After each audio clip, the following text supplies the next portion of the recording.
Sanibonani emakhaya, lona okhulumayo umkhulu uMasheshisa. Namhlanje ngizokhuluma ngomuthi impindamshaye. Impindamshaye ke iyangena emithini yokukhwifa noma ukuncinda.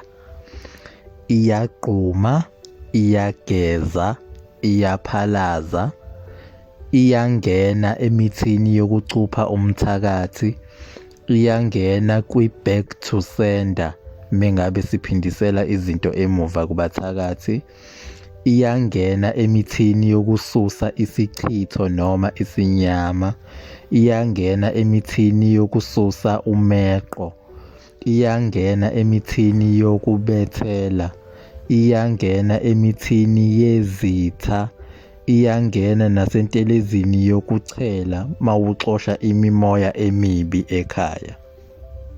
Bengisacela usubscribe kule channel ukuze mengabe ngifaka amanye amavideo ukwazi ukusheshe uwathole ngesikhathi.